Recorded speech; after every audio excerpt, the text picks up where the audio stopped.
So today I wanted to talk about those that have the tendency to communicate with verbal abuse. And I think the first thing to kind of focus on is that just like anger, you know, none of us wake up in the morning and say, oh, it's a good day to get angry. I'm going to, you know, blast somebody. It's the same with verbal abuse. It's not like, you know, we set that strong intention and, you know, want to do that. So this is a conditioned phenomena, and just like anger, and all of us have aspects of this, as far as I can tell. I certainly do. And so even though I say that, we also have to be careful not to dismiss or minimize the effect that verbal abuse has on people. It is quite damaging and very powerful. But I think it's helpful to kind of approach this by seeing how we all have these aspects and all have the potential to be verbally abusive if we haven't you know, done that already. Many of us have. I certainly have. And again, just to remind ourselves that we're all under the control of our ignorance and afflictions. So this particular constellation of communication pattern is part of our ignorance and our afflictions. So just like somebody that is caught in an abusive relationship and is the recipient of the abuse, the person that communicates in that method, in that style, also can change that behavior. Since it is a conditioned phenomena, it's changeable. And the method is very similar to what the person being abused needs to do.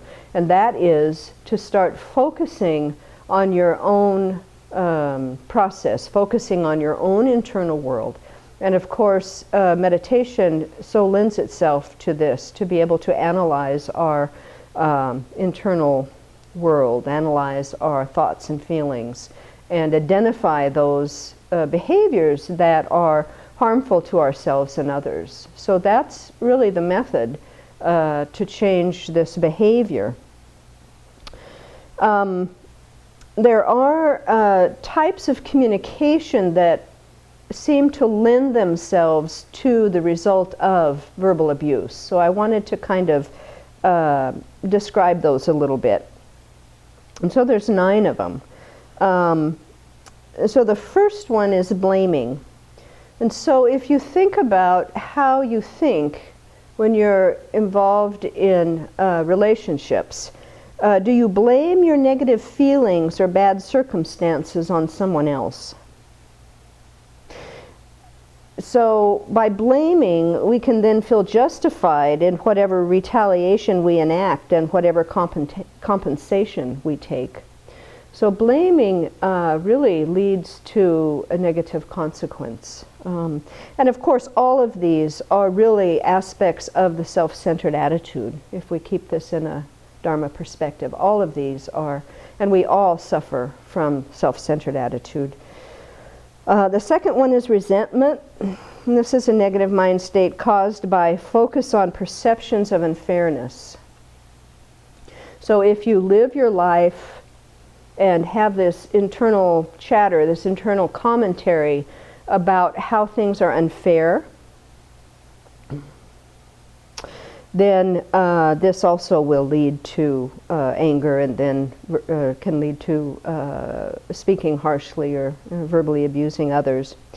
Resentful people usually feel that they're not getting the help or the consideration, the praise, reward, or affection that they believe is due them. And so if we live thinking that life should be fair, then we'll fall into this one. And putting it in the Dharma perspective, of course, we know that life isn't fair if we study karma and study rebirth. Many, many things, causes that have been created in the past can arise in this life. So there isn't anything about there should be some fairness going on here.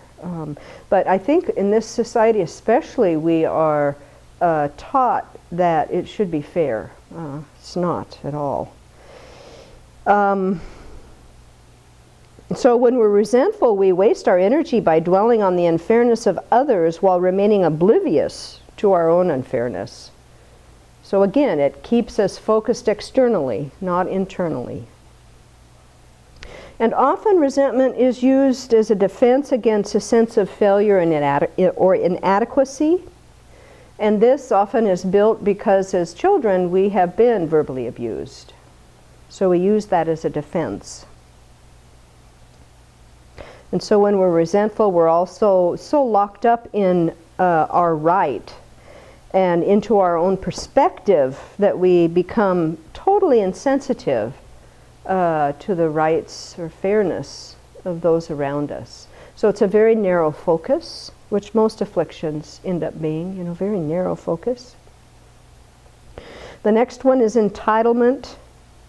People with a sense of entitlement believe they deserve special consideration, special treatment. This is often driven by high standards of what they should get, what people should do for them. And because of the high standards then, often then one feels disappointed and offended. And so then the person kind of logically thinks, well, it seems only fair that they should get compensated for their constant frustrations. Again, this is the result of looking for our happiness outside of ourselves. If we look for happiness outside of ourselves, if somebody else should make me feel better, someone else should do something for me. If we keep focused that way, then of course we're going to be disappointed continually and then frustrated, and then the afflictions arise. So again, it's back to taking responsibility for our own happiness. I'm the one that is in charge of my happiness. Nobody else, just me. But you have to, again, approach that with some gentleness and compassion. We can't beat ourselves into this compassionate place. We can't turn the same methods on ourselves and be abusive to ourselves, thinking we're going to get the result of some kindness and some happiness internally. That's not going to work. So we really have to look at how we speak to ourselves, how we think about ourselves, how we work with this internal landscape all the time. The fourth one is superiority. This is a hierarchical self-esteem. So it's that I need to feel better than someone else to feel okay about myself. So the kind of minor view of this would be comparing. I did that better than you. So it's, that's kind of the minor one. The extreme of this is making others feel bad about themselves so that I can feel good about myself. So that's the extreme. And that's when it really gets into, verbal abuse in an extreme way. So again, how do we work with that? We have to look at how we think about ourselves. What is our core kind of heartfelt idea about who we are? We have to capture those thoughts where we think that we're less than, that we're flawed, that we screwed up, that we're bad, that we're, not good enough. And we have to challenge those thoughts. We have to challenge those thoughts. They're not accurate. They're not accurate. We all have Buddha nature. If we can all transform ourselves and perfect our qualities to become Buddhas, then that line of reasoning is totally out of line. The next one is pettiness. This is making a big deal out of nothing or focusing on one small negative aspect of an issue. So if you find yourself doing that, then you want to move yourself out of that very quickly. You want to work on your mind and change that internal view. Again, this is a very narrow, self-absorbed focus. It's all self-centered attitude. That's very prominent with pettiness. The 6th one is sarcasm, and this comes in many forms. Sometimes it's just poorly timed humor. Sometimes it's being innocently insensitive. And so we've all done those things. But if the motivation behind sarcasm is to be hostile or meant to devalue, then this is the sarcasm that is very unhealthy, unwholesome. And its purpose is often to undermine a perspective that isn't agreed upon or agreed with, or it's for a strategic advantage in negotiation. So if sarcasm has the motivation behind it of being hostile and to devalue another, then that's what we really want to work on changing. And again, we don't do that by focusing on the other. We do that by coming back to ourselves. You know, asking the question, why am I bringing this up this way? What's underneath this? How am I feeling about myself? How can I change how I feel about myself in the moment so that I can open my heart a little bit, open myself up? I think too that's a lot of times why Venerable so much talks to us about working on our judgment mind, because oftentimes that's kind of the first thing that arises, this judgment mind. So if we can start really working on judgment mind, we don't even get to all of these other things. But how do we work on judgment mind? We have to do it with compassion, with gentleness. You know, how we would talk to somebody small, maybe a child. It would be that flavor, that sound. Yeah, we don't want to smack somebody into trying to be non-judgmental. We want to do it with a very gentle heart. The 7th is deceit, intentional or unintentional. And this is, I think of this as exaggerating our good qualities. And again, if the basis of this is a low level of self-respect, then that's what we want to look at. How can we grow our esteem? Well, by looking at our positive qualities. Quit focusing only on the negative ones. How many times in a day do we focus and give ourselves some positive strokes about what we've done that's well-intentioned, that comes from a good heart? Very rarely. I can ask people in this room, you'll give me a litany of a long list of the things you messed up on lately. The ones that you did well, it's like, gosh, I don't know. Let me think, you know. So we have to turn that, not in a getting puffed up way, but, you know, if we notice that we only focus on the negative, then we've got to balance that out a bit. Jealousy is the 8th one.